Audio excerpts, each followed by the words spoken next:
उस रात बारिश तेज हो रही थी। शहर की गलियों में पानी भर रहा था और हर खिड़की से तेज हवा का झोंका अंदर आकर कागजी पर्दे को जोर से हिला रहा था।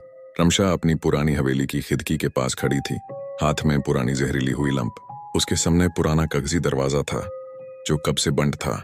लोग कहते थे कि उस दरवाजे के पीछे कोई चीज है, कोई राज जो खोलती है जिंदगी ले लेती है। रमशा ने बचपन से वो कहानियां सुनी थी, मगर अब उसके साथ एक ऐसा खत मिला जो सब बदल गया। खत पुराने कागज पर लिखा था, काले कलामे से। हर लफ्ज का रंग उदा हुआ था, मगर अल्फाज अभी पढ़े जा सकते थे। खत में लिखा था, अगर तुम यहाँ आई हो तो याद रखना, दरवाजा नहीं राज खुलता है।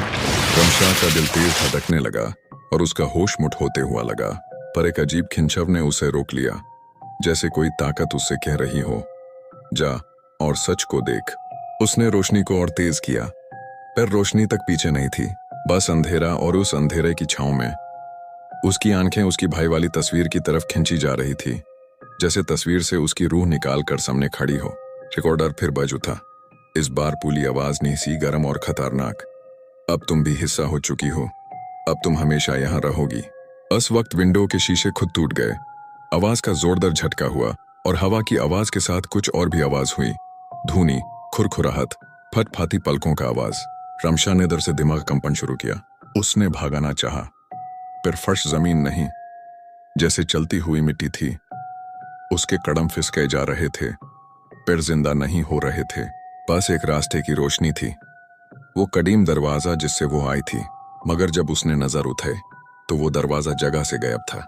दीवार खुली हुई थी, कॉरिडोर दूर तक खुला, पर आखिरी रोशनी उस दरवाजे के पीछे नहीं थी। उस पल उसे एहसास हुआ कि ये कोई ऑर्डिनरी हवेली नहीं, ये एक जिंदा जिस्म नहीं, अलमारों का मकान नहीं, ये सिर्फ कब्र राज थी। तभी उसे एक रोशनी सी नजर आई, जमीन पर एक चल्क ड्रॉन सर्कल और उसके बिल्कुल दरमियान एक खुली किताब। किताब खुली थी, उसके सफ़ों पे सिर्फ एक लफ्ज लिखा था, सामिलिया।